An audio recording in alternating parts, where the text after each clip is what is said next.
I hope this is Rahul here, an Academy top educator in CSIR UGC NET category. You can also search me, find me on an Academy via typing my name Rahul Mehla. This one from here. Today we are going to discuss particle physics very first topic which I have discussed in the previous lecture, which one is 4 type of fundamental interaction in nature. सबसे पहले हमने जो discuss किया था वहां पे बोला था कि जो टॉपिक्स कौन कौन से हमें कवर करने हैं पार्टिकल फिजिक्स के अंदर, वो हमारे पास कौन थे? 4 type of fundamental interaction in nature. आज उसको मैं डिटेल में डिस्कस यहां से करने जा रहा हूं. वेरी फर्स्ट टॉपिक आपकी पार्टिकल फिजिक्स का है ना. तो बड़े ध्यान से आप लोग समझिएगा. बिल्कुल डेफिनेटली आपको 100% मैं श्योरिटी देता हूं कि आपको समझ में आएगा. चलिए यहां से हेडिंग डालते हैं 4 type of fundamental interaction in nature. 4 types of fundamental interaction in nature. कौन कौन से रहते हैं आप जानते हैं उनको. Number first is what? Gravitational interaction. Number second is what? Electromagnetic interaction. Number third is what? Weak interaction. And number fourth is what? Strong interaction. ये 4 टाइप्स के आपके पास फंडामेंटल इंटरेक्शंस रहती हैं नेचर के अंदर. इनको मैं डिवाइड अप करता हूं. पहले आपको एक टेबलाइज्ड फॉर्म में हल्का सा बता देता हूं सब कैटेगराइज करके, फिर मैं इसको 1 बाय 1 डिस्कस करता हूं और लास्ट में फिर कंक्लूडरी स्लाइड भी आपको दे दी जाएगी, जिसमें एक ही स्लाइड में सारे के सारे जो भी हम डिस्कस करेंगे उसका कंक्लूजन रहेगा, जो कि काफी इंपॉर्टेंट है आप लोगों के लिए, है ना. चलिए हम ट्राई करते हैं. मेरे पास कौन रहते हैं 4 टाइप ऑफ फंडामेंटल इंटरेक्शंस में. नंबर फर्स्ट आप जानने की अगर कोशिश करें तो ग्रेविटेशनल इंटरेक्शन, है ना. ग्रेविटेशनल. नंबर सेकंड अगर मैं बात करूं तो मेरे पास दूसरा कौन रहता है? Electromagnetic interaction. नंबर थर्ड अगर मैं बात करूं तो स्ट्रॉन्ग इंटरेक्शन. और नंबर फोर्थ अगर मैं बात करता हूं वीक इंटरेक्शन. अब अमूमन हम क्या करते हैं अपनी पार्टिकल फिजिक्स में जो डील करते हैं ओनली 3 के साथ डील करते हैं, electromagnetic, strong and weak. Gravitational को हम लोग नेग्लेक्ट करके चलते होते हैं, है ना, क्योंकि हम नैनो पार्टिकल्स या नैनो बिल्कुल स्मॉल पार्टिकल्स या माइक्रोस्कोपिक वर्ल्ड की डिस्कशन करने की कोशिश में है और ग्रेविटेशनल उसको सपोर्ट नहीं करता है. That is why. तो अगर मैं इनके बीच में हल्का सा डिफरेंस देखना चाहूं तो मेरे पास इनके बीच में डिफरेंस जो है वो हल्का सा आपको बता देते हैं आप, है ना. दिस वन, ये जो दोनों आपके पास फोर्सेस है ना, ये दोनों कैसे हैं? ये दोनों के दोनों हमारे पास लॉन्ग रेंज ऑर्डर फोर्सेस है. लॉन्ग रेंज है इनका. कभी कभी इनको हम लोग इसीलिए इनफाइनाइट रेंज ऑर्डर भी बोल देते हैं. Infinite range force, infinite range इनका रहता है. इनफाइनाइट रेंज रहता है. दोनों के दोनों का जो फोर्स है inverse directly proportional to 1 by r square. Force is inversely proportional to r square. But in case of strong and electromagnetic की अगर मैं बात करूं तो मेरे पास कौन होगा? They are short range forces. इनका रेंज शॉर्ट रहता है. मतलब इनका रेंज एक हम लोग डिटरमाइन कर सकते हैं, फाइनाइट जिसको आप बोल सकते हैं. वो इनफाइनाइट रहते हैं, ये हमारे पास फाइनाइट रेंज रहती है इनकी. फाइनाइट रेंज आप कह सकते हैं इजिली. Okay, finite range. इनका जो मेरे पास अप्रोक्सीमेटली इक्वल टू कितना रहता है? Distance 10 raise to power, radius 10 raise to power -17 to 10 raise to power -18 metre. ये मेरे पास इनका रेडियस रहता है, रेंज रहती है. सॉरी, रेडियस बोल रहे हैं, रेंज रहती है इनकी 10 raise to power -17 metre. Okay, चलिए मैं इसको अलग अलग से डिस्कस करने की हल्की सी कोशिश यहां से कर लेते हैं, आपको डेफिनेटली समझ में आएगा. चलिए यहां से शुरुआत करते हैं. नंबर फर्स्ट कौन आता है हमारे पास? ग्रेविटेशनल. करना तो हमें पड़ेगा, हालांकि हम इसको यूज प्रैक्टिकल नहीं करते पार्टिकल में, लेकिन हमें पता हो इसके बारे में जरूर होना चाहिए. कौन है? Gravitational interaction.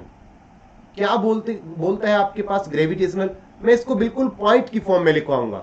हालांकि सारी थ्योरी है, लेकिन थ्योरी को मैं पॉइंट वाइज ऐसे करवा दूंगा आपको बिल्कुल दिक्कतें बिल्कुल भी नहीं आएंगी।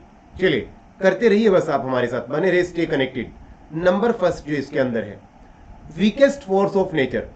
नेचर का सबसे वीकेस्ट फोर्स है। क्यों, मैं आपको बताता हूं। ग्रेविटेशनल फोर्स क्या होता है? ग्रेविटी अपनी तरफ अट्रैक्ट करती है, ग्रेविटी अपनी तरफ अट्रैक्ट करती है। वीकेस्ट फोर्स ऑफ नेचर, मैं इसको अभी डिफाइन या यू कह लीजिए एक्सप्लेन करता हूं, क्यों वीकेस्ट फोर्स इसको बोला गया नेचर का। Weakest force of nature, gravity की रेंज कितनी होती है? 32 किलोमीटर रहती है ना। अरे हाइट पे 32 किलोमीटर, 3200 किलो, 3200 किलोमीटर दूर आप ऊपर जाएंगे, उसके ऊपर अगर आप निकल गए तो आपकी जो ग्रेविटेशनल है, ग्रेविटी है, उसका इफेक्ट खत्म हो जाता है, नेग्लेक्ट हो जाता है। आप वो अपनी तरफ अट्रैक्ट नहीं करेगी, फिर उसका जो रेंज है वो खत्म हो जाती है। उसकी रेंज ही 3200 किलोमीटर तक है। उसके ऊपर अगर आप निकल गए तो आपको वो कभी नीचे नहीं आ पाएंगे आप। सिमिलरली हमारे जो एरोप्लेन्स रहते हैं, प्लेन्स रहते हैं, वो कभी भी उस 3200 किलोमीटर की रेंज से ऊपर नहीं जाते। अगर वो ऊपर चले गए तो वो वापस कभी नहीं आएंगे। आपने कभी सुना है कि हमने कोई रॉकेट भेजा कहीं पर, किसी भी अपने गैलेक्सी ये ग्रहों पर, लाइक चंद्रमा पर ही हमें अभी लेटेस्ट भेजने की कोशिश किया था, तो वो चंद्रमा पर, चांद पर जब नहीं, मून पर जब पहुंचा ही नहीं, तो वापस क्यों नहीं आया? क्योंकि हमारी जो ग्रेविटी है वो उसका इफेक्ट वहां पर तक था ही नहीं। ओनली 3200 किलोमीटर दूर तक था, वो तो काफी हजारों करोड़ों किलोमीटर ऊपर गया भाई, तो वो ऊपर ही रह गया। अगर वो 3200 से 3300 किलोमीटर दूर तक ऊपर भी जाता तब भी वो नीचे ना आ पाता। दैट इज वाई इसको हमने वीक फोर्स बोला है। वीक फोर्स है ये, कोई अट्रैक्टिव ज्यादा वीक फोर्स कोई ज्यादा नहीं है, वीक है खाली ये हमारे पास। इसके बाद अगर मैं बात करता हूं अपने पास this one from here, dependent किस किस पर है, किस किस पर इंडिपेंडेंट है? ये इंडिपेंडेंट है किस पर? ये डिपेंड नहीं करेगा हमारे पास, इंडिपेंडेंट ऑफ मीडियम, कैसा आपका मीडियम है उस पर ये डिपेंड नहीं करेगा। आप 3200 किलोमीटर दूर तक, ऊपर तक कुछ भी उड़ेलिए या उछालिए या टॉस करिए, तो आपको वो नीचे आना ही लेके ही लेके आएगा अपनी तरफ, ड्यू टू ग्रेविटी के कारण, ग्रेविटेशनल फोर्स के कारण। भले ही वो कोई भी मीडियम में ऊपर है ना, कितनी भी वेलोसिटी उसकी कम हो ज्यादा हो ना, वो वेलोसिटी पर डिपेंड करेगा। 3200 किलोमीटर उसकी रेंज तक जब तक वो रहेगा, चाहे कम वेलोसिटी से गया हो चाहे ज्यादा वेलोसिटी से गया हो, चाहे वो कोई सी भी डायरेक्शन में गया हो, ओरिएंटेशन पर डिपेंड नहीं करेगा। चाहे वो आधा टेढ़ा, चाहे वो लेफ्ट राइट अप डाउन कैसे भी करके गया हो, 3200 किलोमीटर दूर रेंज तक जब तक वो है, इनसाइड द, जब विद इन द, जब तक रेंज ऑफ ग्रेविटी तक वो है, तब तक वो नीचे आएगा ही आएगा। चाहे वो ओरिएंटेशन उसका कैसा भी हो, डायरेक्शन कैसी भी हो, वेलोसिटी कम ही हो ज्यादा हो, मीडियम कोई भी हो, उसको आना ही आना है। तो वो उस पर डिपेंड कभी नहीं करेगा, वो अपना काम करेगा जैसे वो है। अच्छा, थर्ड हम इसको बोल सकते हैं एट्रैक्टिव फोर्स इन नेचर। कौन है एट्रैक्टिव इन नेचर? एट्रैक्टिव है नेचर में, चुंबकीय गुण है भाई इसके अंदर, मैग्नेट की तरह बिहेव करता है। क्यों? आप ऊपर जाइए आपको नीचे लेके आएगा, अट्रैक्ट ही तो करेगा ग्रेविटी। जब तक इसकी रेंज के अंतर्गत आप हैं, with in the range of gravity जब तक आप रहेंगे, तो आपको ये अपनी तरफ अट्रैक्ट करके नीचे ही खींच के लेकर आएगी, है ना। तो दैट इज वाई इसको बोला गया एट्रैक्टिव इन नेचर। इसीलिए हमने इसको बोल दिया गया कि हमारे पास एट्रैक्टिव है इसका नेचर। एक्सचेंज पार्टिकल इसके अंदर हमारे पास कौन आता है? इसको आपको ज्यादा स्टडी करने का जरूरत नहीं, डायरेक्टली अगर आप ध्यान रख सकते हैं तो ये रख लीजिएगा। एक्सचेंज पार्टिकल इसके केस में मेरे पास जो रहता है वो कौन है? ग्रेविटॉन है। वो कौन है हमारे पास? Graviton, graviton, this one. बस इसके ज्यादा आपको कुछ भी याद रखने का जरूरत नहीं है। Hope you got the idea. Now इसके बाद अगर मैं बात करूं दूसरे वाले फोर्स की, कौन? इलेक्ट्रोमैग्नेटिक इंटरेक्शन, उसको भी मैं यहां से डिस्कस कर लेता हूं। इलेक्ट्रोमैग्नेटिक इंटरेक्शन यहां से चेक करते हैं, हेडिंग डाल लीजिएगा इलेक्ट्रोमैग्नेटिक इंटरेक्शन। ईएम इंटरेक्शन में लिख देता हूं शॉर्ट फॉर्म में, इलेक्ट्रोमैग्नेटिक इंटरेक्शन। ग्रेविटेशनल हम पढ़ चुके, इलेक्ट्रोमैग्नेटिक को भी हमें पढ़ना होगा, चलेगा। इसको भी हम डिस्कस करने की कोशिश यहां से करेंगे। देखिए क्या है इलेक्ट्रोमैग्नेटिक, क्या बोलता है? ये भी मेरे पास एट्रैक्टिव है एज वेल एज रिपल्सिव भी है। इलेक्ट्रॉन भी आ गए, मैग्नेट भी आ गए। कैसा है? Attractive as well as repulsive in nature. Repulsive क्यों बोला गया, अट्रैक्टिव क्यों बोला गया, मैं आपको समझा देता हूं। Attractive as well as repulsive in nature. Repulsive in nature, attractive तो इसलिए बोला गया क्योंकि इलेक्ट्रोमैग्नेटिक आया। Electric means electric field, magneto means magnetic field. देखिए इलेक्ट्रिक में क्या करेंगे आप, चार्ज हमारे पास है, अगर मेरे पास पॉजिटिव और नेगेटिव टू ऑपोजिट काइंड के चार्जेस हैं, वो अट्रैक्ट करेंगे कि नहीं, अपनी एक दूसरे को अट्रैक्ट करेंगे। अगर वही चार्जेस दोनों सेम काइंड के हो जाएं, पॉजिटिव पॉजिटिव या negative negative you can say अगर हो जाएं, तो वो रिपेल करेंगे ना। दैट इज वाई इसको अट्रैक्टिव के साथ साथ रिपल्सिव भी बोला गया है। सिमिलरली मैग्नेटोस्टेट के केस में अगर मैं बात करूं, अगर हम मैग्नेटिक पोल लेते हैं या नीडल ले लेते हैं, मैग्नेटिक पोल ले लीजिए, अगर हमने नॉर्थ नॉर्थ सेम काइंड के पोल ले लिए तो क्या करेगा, रिपल्सिव करेगा, रिपल्सन करेगा, है ना। अगर हम डिफरेंट काइंड के पोल ले लेते हैं, लाइक नॉर्थ या साउथ ले लेते हैं, ऐसे करके ले लेते हैं, तो ये अपनी तरफ अट्रैक्ट करेगा। दैट इज वाई इसको बोला गया, इसका नेचर दोनों शो करता है, अट्रैक्शन भी शो करता है एज वेल एज इसका रिपल्शन भी शो करता है। इसके बाद ये हमारा डिपेंडेंट है, ये हमारा डिपेंडेंट है किस पर, it is dependent on medium. Medium पर भी डिपेंड करेगा, आपका कैसा मीडियम है कैसा नहीं है उस पर तो डिपेंड करेगा ही। वेलोसिटी पर डिपेंड करेगा चार्जेस की, चार्ज किस वेलोसिटी से जा रहे हैं तभी तो अट्रैक्शन और रिपल्शन शो करेगा, उसी के अकॉर्डिंग करेगा। वेलोसिटी ऑफ चार्जेस, इन पर भी ये हमारे पास क्या करता है, वेलोसिटी ऑफ चार्जेस, इन पर भी ये डिपेंड करता है, लेकिन ओरिएंटेशन के इंडिपेंडेंट है, बट इंडिपेंडेंट ऑफ ओरिएंटेशन। लेकिन जो डायरेक्शन है, ओरिएंटेशन है, वो भले ही कोई भी हो, उस पर डिपेंडेंट ये नहीं करेगा, डिपेंड नहीं रहेगा। But independent of orientation, you can say that direction. Okay, clear. Next अगर मैं बात करूं थर्ड प्रॉपर्टी की इलेक्ट्रोमैग्नेटिक के केस में, एक्सचेंज पार्टिकल मेरे पास इसके केस में कौन है, मैं आपको बताता हूं। जितनी भी हमारी इलेक्ट्रोमैग्नेटिक इंटरेक्शंस हैं वो गामा फोटॉन्स के द्वारा ही आकर होती हैं। समझ लीजिए जहां पर आपने देख लिया कि ये इंटरेक्शन या ये रिएक्शन मेरी गामा फोटॉन्स के द्वारा डीके हो रही है या प्रोड्यूस हो रही है कुछ प्रोडक्ट, तो हमारे पास समझ लीजिए वहां पर इलेक्ट्रोमैग्नेटिक इंटरेक्शन ही मिलेगा, कोई और नहीं मिल पाएगा। तो एक्सचेंज पार्टिकल मेरे पास कौन हुआ, एक्सचेंज पार्टिकल मेरे पास इस केस में कौन रहेगा, gamma photon. Gamma photon, gamma photon मेरे पास एक्सचेंज पार्टिकल हुआ, ठीक है जी। अच्छा, इसके बाद अगर मैं बात करूं characteristic life time of interaction, वो कितना रहता है इसके केस में, characteristic life time of interaction को जिसको मैं टाउ से रिप्रेजेंट करता हूं, वो मेरे पास इसके रहता है 10⁻⁻16 टू 10⁻⁻20 सेकेंड। और ये हमारी practically determined, practically calculated, practically estimated value है। इन पर कोई ऑब्जेक्शन नहीं, इनको हमें एज इट इज याद रखना पड़ता है। कहीं पर चले जाए इनका कोई एक्सप्लेनेशन नहीं मिलेगा, यही मिलेगा कि ये इसको डिटरमाइन किया गया प्रैक्टिकल तौर पे, है ना। तो इसको आपको डायरेक्टली ही हमें याद रखना होगा। अब मैं बारी करता हूं, अब मैं बारी आती है किसकी, स्ट्रॉन्ग इंटरेक्शन की। नंबर थर्ड मेरे पास कौन आता है, स्ट्रॉन्ग इंटरेक्शन। उसको भी हम वन बाय वन डिस्कस करते हैं और लास्ट में कंक्लूडरी स्लाइड भी देखेंगे। स्ट्रॉन्ग इंटरेक्शन, 2-4 पॉइंट इसके भी आपको मैं बता देता हूं ताकि आपको क्लियरली इजी हो जाए। स्ट्रॉन्ग इंटरेक्शन की अगर मैं बात करने लगूं तो स्ट्रॉन्ग इंटरेक्शन नाम से ही सजेस्ट हो रहा है स्ट्रॉन्गेस्ट इन नेचर रहेगा। जैसे ग्रेविटेशनल तो मेरा वीकेस्ट फोर्स था, वीकेस्ट फोर्स था, ये मेरे पास कैसा रहेगा नेचर के अंदर, कैसा रहेगा, स्ट्रॉन्गेस्ट फोर्स इन नेचर। मैं हाइलाइटर दूसरा यूज कर लेता हूं, strongest force in nature nuclear के ऑर्डर का रहता है।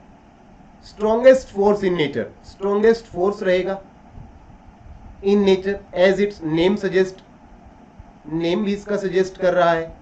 अच्छा, दूसरा मेरे पास कौन है, एग्जैक्ट नेचर इस फोर्स का हमें अभी तक भी पता नहीं चल पाया है। टिल नाउ स्टडी, जितनी भी स्टडी अब तक हो चुकी, एग्जैक्ट नेचर स्ट्रॉन्ग इंटरेक्शन का हमें नहीं पता चल पाया है। फिर भी कुछ आइडिया हम लगा रहे हैं कि ये चार्ज इंडिपेंडेंट रहता है, स्पिन पर डिपेंड करता है, ओरिएशन के डिपेंडेंट रहता है, वेलोसिटी पर डिपेंड करता है, एक्सचेंज टाइप फोर्स है ना। युकावा थ्योरी से हम इसको एक्सचेंज टाइप फोर्स भी हमने इसको माना है। एक्सचेंज पार्टिकल की अगर मैं इसके अंदर बात करूं, एक्सचेंज पार्टिकल इसके अंदर कौन है, पायोन्स है मेरे पास। एक्सचेंज पार्टिकल्स मेरे पास कौन है इसके अंदर, पायोन्स। एक्सचेंज पार्टिकल इसका कौन है, पायोन्स, यानी कि कौन, pi positive, pi negative and pi zero, ये मेरे पास एक्सचेंज पार्टिकल है। मास कैसा है इसका, मास ऑफ पायोन्स कितना रहता है एक्सचेंज पार्टिकल का मास, मास ऑफ पायोन्स वो मैं आपको अगर बताऊं तो मैं यहां से रेड से मार्क करता हूं। पायोन्स यानी कि एक्सचेंज पार्टिकल का मास 134 टू 140 मिलियन इलेक्ट्रॉन वोल्ट, याद रखना मिलियन इलेक्ट्रॉन वोल्ट है मेरे पास, ठीक है, ये मेरे पास है। कैरेक्टरिस्टिक लाइफ टाइम सबसे ज्यादा इंपॉर्टेंट इसके केस में है क्योंकि ये न्यूक्लियस के ऑर्डर का है। कैरेक्टरिस्टिक लाइफ टाइम जिसको आप टाउ से डिनोट करते हैं, वो इसके केस में मेरे पास जो स्टैंडर्ड एस्टिमेटेड वैल्यू है वो कितनी है, अप्रोक्सीमेटली इक्वल टू 10⁻⁻23 सेकेंड, सबसे ज्यादा न्यूक्लियस के ऑर्डर का, इसलिए इसको बोला जाता है कि मेरे पास जो स्ट्रॉन्गेस्ट फोर्स है is of the order of nucleus, nucleus के ऑर्डर का वो रहता है। ये सबसे इंपॉर्टेंट इसके अंदर पॉइंट है। बाकी ये पॉइंट भी इसके अंदर इंपॉर्टेंट है, number first, number second, number third, ठीक है जी। इसके बाद अगर मैं बात करने लगूं वीक फोर्स का, वीक इंटरेक्शन का, वो भी कर लेता हूं मैं। Weak interaction number fourth, weak interaction नाम से सजेस्ट हो रहा है कैसा होगा, weakest in nature, weakest force in nature. ये मोस्टली जनरली हमें आमतौर पर पाया जाता है जब कोई पार्टिकल डीके होता है ना, उसके डीके में हमारा वीक इंटरेक्शन ही काम चलता है, उसी से काम होता है, उसी से डीके होता है ना, डीके उसी से रहता है मेरे पास। नंबर फर्स्ट कौन कि फोर्स मेरे पास कैसा है, generally involve in the, generally involve, ये लाइन लिख लीजिए काफी इंपॉर्टेंट है, generally involve in the decay, decay process में ज्यादा इन्वॉल्व करता है ये फोर्स, प्रोडक्शन या फॉर्मेशन में नहीं, generally involve in the decay process of the particles, in the decay process. Decay process में ये पार्टिकल्स की क्या करता है, इन्वॉल्व रहता है ज्यादातर, ओके, इसलिए भी इसकी इंपॉर्टेंस कुछ ज्यादा बढ़ जाती है। नेक्स्ट अगर मैं बात करूं दूसरा इसका प्रॉपर्टी का, जो मेरे पास दूसरा इसका प्रॉपर्टी आता है रेंज। रेंज इसका कहां से कहां तक है, रेंज अगर मैं बात करूं, रेंज इसका अप्रोक्सीमेटली इक्वल है 10⁻⁻17 टू 10⁻⁻18 मीटर, मीटर, ये इसका रेंज है किसका, वीक इंटरेक्शन का या वीक फोर्स का, ये इसका रेंज है। एक्सचेंज पार्टिकल की अगर मैं बात करूं इसके केस में, वो कौन है exchange particle, W+- bosons, Z0 bosons. Exchange particles in case of weak interaction is are कौन है मेरे पास, W+- या इंटरमीडिएट वेक्टर बोसॉन्स। सिमिलरली याद रख लीजिए सीधा साफ, इंटरमीडिएट वेक्टर बोसॉन्स रहते हैं। इंटरमीडिएट वेक्टर बोसॉन्स कौन कौन होते हैं वो आपको बताऊं अगर मैं, W+- you can say that IE W+- है ना, Z0 बोसॉन्स, ये वाले, ये इसके एक्सचेंज पार्टिकल्स के तौर पर एक्ट करते हैं। क्लियर।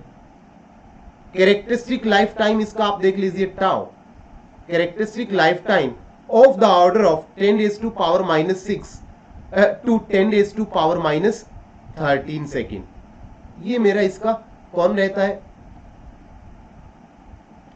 इसको हम आमतौर पर आपको कई बुक में मेंशन हुआ मिलेगा, कई बुक में आपको मेंशन हुआ मिलेगा, एक बीच का एवरेज वैल्यू लिख देते हैं कि हमारे पास जो कैरेक्टरिस्टिक लाइफ टाइम है वीक इंटरेक्शन का, एवरेज तौर पर हम इसको ऐसे लिख सकते हैं 10⁻⁻10 सेकेंड। आमतौर पर काफी बुकों पर आपको ये मिलता है, काफी बुक्स में, लेकिन एक्चुअल में ये वाला है ना, तो वो भी अगर आपके पास आ जाए तो वो भी गलत नहीं है, वो भी आपका गलत नहीं होगा। ओके, उम्मीद करता हूं यहां तक आपको समझ में आया होगा। अब मैं आपको इसका कंक्लूडरी पार्ट बताने जा रहा हूं। आपको जो मैंने 5-4 ये स्लाइड बताई, अलग अलग जो चीजें बताई, इसको मैं डिस्कस करने जा रहा हूं, इसको मैं डिस्कस करने जा रहा हूं।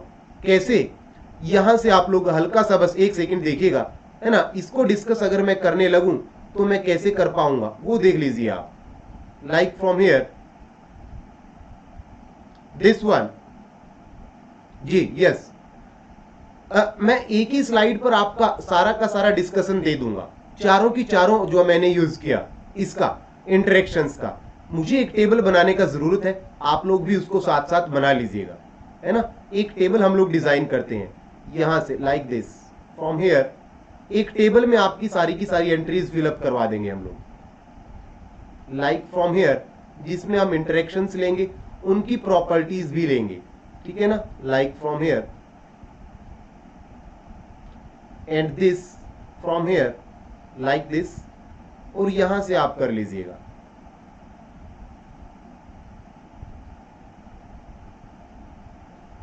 यहां से स्पेस में बाद में फिलअप कर लेंगे, है ना। अच्छा, एक और अगर मैं यूज करने लगूं यहां से, दिस वन, यहां पर मेरे पास जो एंट्रीज हमें फिलअप करनी है वो वाली आ जाएंगी, दिस वन। नाउ अब मैं इसको बताने की आपको कोशिश करता हूं। ये इंटरेक्शंस के लिए मैंने कॉलम बनाया है। ये मेरे पास किसके लिए कॉलम रहेगा? एक्सचेंज पार्टिकल के लिए, एक्सचेंज पार्टिकल के लिए। ये मेरे पास कॉलम रहेगा रेंज के लिए, किस इंटरेक्शन की क्या रेंज है। ये मेरे पास mass and spin of exchange particle, respective exchange particle, relative strength के लिए ये वाला केस रहेगा।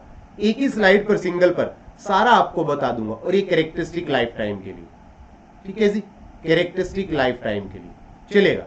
यहां से मैं मेंशन कर देता हूं, अब यहां से मैं मेंशन कर देता हूं। आप देखिएगा, सबसे पहले कौन मेरे पास इंटरेक्शंस, कौन कौन सी इंटरेक्शंस हमें देखनी है, क्या क्या प्रॉपर्टीज देखनी है, वो मैं यहां से लिख रहा हूं। एक्सचेंज पार्टिकल उस पर्टिकुलर इंटरेक्शन का क्या है। इंटरेक्शन तो चार ही है ना, gravitational, strong, weak and electromagnetic. Range क्या क्या है? रेंज इन मीटर में रहेगा, मीटर में रहेगा। अच्छा, इसके बाद मेरे पास mass and spin of, mass and spin of exchange particle, spin of exchange particle. जो एक्सचेंज पार्टिकल लाइक ग्रेविटेशनल में ग्रेविटॉन आया, स्ट्रॉन्ग में पायोन्स आया, है ना, वीक में इंटरमीडिएट बॉसॉन्स आया, उनके केस में उनका मास और स्पिन क्या है, रिलेटिव स्ट्रेंथ क्या है इनकी, जो कि standard calculated already measured, practical measured value है, रिलेटिव स्ट्रेंथ, है ना। और कैरेक्टरिस्टिक लाइफ टाइम वो क्या है मेरे पास। ये सारा मैं एक ही स्लाइड में आपको डिस्कस कर दूंगा, जो अभी मैंने पीछे आपको इतने टाइम से सारा कुछ बताया। नंबर फर्स्ट अगर मैं बात करूं तो कौन आता है? ग्रेविटेशनल। ग्रेविटेशनल इंटरेक्शन आता है कि नहीं आता है? आता है। एक्सचेंज पार्टिकल कौन बताया था इसके केस में? ग्रेविटॉन, यही बताया था ना। ओके, यहां से भी याद रख सकते हैं। रेंज कैसा है? क्योंकि मैंने बताया था ग्रेविटेशनल एंड इलेक्ट्रोमैग्नेटिक, ये दोनों लॉन्ग रेंज ऑर्डर के हैं। इनफाइनाइट रेंज इनको हम बोल देंगे, इनफाइनाइट रेंज है इनका, फाइनाइट नहीं है। स्पिन कैसा है इनका? मास और स्पिन, एक्सचेंज पार्टिकल का मास 0 और स्पिन इसका 2 है। रिलेटिव स्ट्रेंथ अगर मैं बात करूं 10⁻⁻40 इसका है। कैरेक्टरिस्टिक लाइफ टाइम इसका डिफाइंड ही नहीं है, ठीक है जी। नाउ सेकंड मेरे पास आती है कौन? Electromagnetic, electromagnetic interaction. कौन है exchange particle? Gamma photon. Exchange particle कौन होगा? गामा फोटोन होगा। रेंज कैसी है? अगेन इनफाइनाइट रेंज है मेरे पास इसकी। इसकी अगर मैं बात करूं पर्टिकुलर, इसके केस में मास और स्पिन कैसा है? इसके केस में मास और स्पिन कैसा है वो आप देख लीजिए। मास 0 है एक्सचेंज पार्टिकल्स का, स्पिन 1 है। ऊपर वाले में स्पिन 2 था, याद रख लीजिए। रिलेटिव स्ट्रेंथ इसका 1 रहेगा, एस्टिमेटेड ऑलरेडी प्रैक्टिकल वैल्यू है। टाउ इसका कैसा रहेगा? Characteristic life time approximately equal to 10⁻⁻16 to 10⁻⁻20, easily आप कह सकते हैं दिस वन, ये इसका रह जाएगा। नंबर थर्ड अगर मैं बात करूं, मेरे पास स्ट्रॉन्ग इंटरेक्शन आता है ना। स्ट्रॉन्ग के केस में आपको मैंने बताया था कौन है एक्सचेंज पार्टिकल हमारे, कौन है? पायोन्स, पाई पॉजिटिव नेगेटिव 0। रेंज कितना है? 10⁻⁻15 मीटर, फाइनाइट रेंज है। मास इसका कैसा है मैंने आपको बताया, 134 to 140 million electron volt, MeV, million electron volt. बात अगर मैं करूं इसके रिलेटिव स्ट्रेंथ की, तो मैंने गलती से ऊपर ये लिख दिया था, इसका रिलेटिव स्ट्रेंथ 10⁻³ और इसका 1 आएगा, ठीक है ना जी। और यहां से इसका characteristic life time of the nucleus order का रहता है 10⁻⁻23। किसी को भी किसी पॉइंट पर दिक्कत लगे कि सर ये कैसे कर दिया, कैसे हुआ, आप मेरे को कमेंट्स में पूछ लीजिए, मैं डेफिनेटली आपके हर एक क्वेरीज, हर एक डाउट का रिजल्ट या रिप्लाई या आंसर करूंगा। नेक्स्ट वीडियो से पहले मैं उसका आंसर कर दूंगा आपका, है ना। लास्ट बचता है मेरे पास कौन, वीक इंटरेक्शन। क्या क्या इसकी प्रॉपर्टीज है। एक्सचेंज पार्टिकल कौन है, vector bosons. Exchange particles are vector bosons. कौन कौन होते हैं वो, W+- Z0 बॉसॉन्स, है ना, यही रहते हैं। इसकी रेंज अगर मैं बात करूं, इसकी रेंज की अगर मैं बात करूं 10⁻⁻17 टू 10⁻⁻18 मीटर इसका रेंज है। मास ऑफ एक्सचेंज पार्टिकल और स्पिन की बात करूं तो 82 टू, मेरे पास ऊपर वाले का स्पिन 0 रहता है भाई, 82 टू 92 गिलियन इलेक्ट्रॉन वोल्ट। वो पहला मिलियन था, ये गिलियन है। स्पिन इसका भी 1 रहता है। यहां से 10⁻⁻11 इसके केस में रिलेटिव स्ट्रेंथ रहेगा। और कैरेक्टरिस्टिक लाइफ टाइम एवरेज मैंने आपको बताया था कितना रहता है इसका, कैरेक्टरिस्टिक लाइफ टाइम 10⁻⁻6 टू 10⁻⁻13, लेकिन कई बुक्स में हम एवरेज लेकर के 10⁻⁻10 सेकंड लिख दिया करते हैं, है ना। आप यहां से बीच से भी लाइन इसमें ऐसे काट लो ताकि आपको पता चल जाएगा, ऐसे बना लीजिएगा, ड्रॉ कर लीजिएगा, ताकि आपको अलग अलग डिफरेंस तो मालूम रहे, है ना। तो ये मैंने जो चारों की चारों 4 टाइप ऑफ फंडामेंटल इंटरेक्शंस था, उनका मेन पार्ट आपका मैंने सारा यहां से करवा दिया है ना, एक ही सिंगल स्लाइड पर। आप इसको भी पढ़ लेंगे या याद रख लेंगे, ये भी काफी एनफ आपके लिए हो जाएगा। Hope you got the idea, चलेगा। Thank you very much guys. इसके बाद फिर कभी नेक्स्ट और वीडियो में आपके लिए बहुत जल्दी एक और इफेक्टिव कंटेंट लेके आया जाएगा। तब तक आप बने रहिए, स्टे ट्यून। और अगर आप लोगों ने हमारे अभी तक यूट्यूब चैनल को सब्सक्राइब नहीं किया है, आप उसको भी सब्सक्राइब कर लीजिए, ठीक है जी, आप उसको भी सब्सक्राइब कर लीजिएगा। YouTube चैनल को अगर आपने सब्सक्राइब नहीं किया, सब्सक्राइब कर लीजिए, और ताकि बेल आइकन को भी आप प्रेस कर लीजिए, ताकि आपके पास हर एक अपडेट, आपके पास जैसे ही मैं डालता हूं वीडियो, हर एक अपडेट आप तक पहुंच जाए और आपका कंसेप्ट मिस ना हो, और नेक्स्ट वीडियो में आप पहले से प्रिपेयर होकर के आए। Thank you very much guys, see you in the next class.